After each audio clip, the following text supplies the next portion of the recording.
Setelah memeriksa tanda bahaya umum, lanjutkan penilaian dengan menanyakan tanda gejala utama. Yang pertama, tanyakan, apakah anak batuk atau sukar bernapas? jika ibu menjawab iya, lakukan penilaian selanjutnya.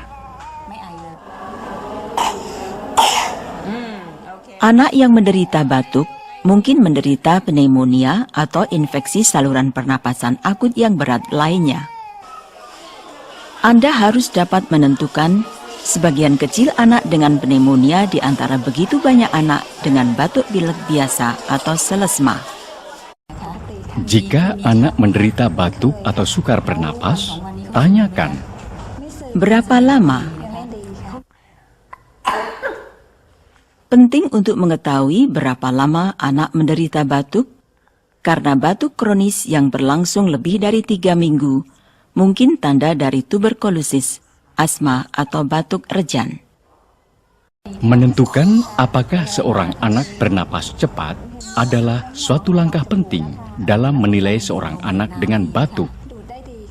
Napas cepat merupakan tanda dari pneumonia.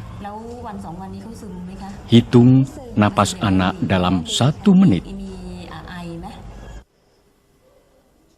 Anak yang menderita pneumonia, parunya menjadi kaku sehingga sukar bernapas.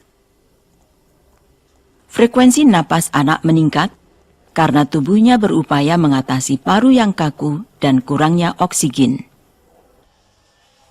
Frekuensi napas akan lebih lambat pada anak yang lebih tua.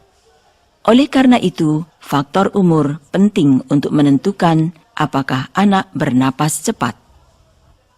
Untuk menentukan apakah seorang anak bernapas cepat, hitung frekuensi napas anak selama 1 menit. Bandingkan dengan batas napas cepat anak menurut umur.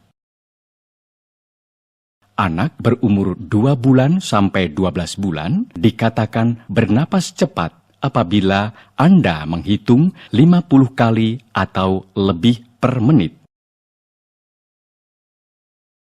Anak berumur 12 bulan sampai 5 tahun dikatakan bernapas cepat apabila Anda menghitung 40 kali atau lebih per menit.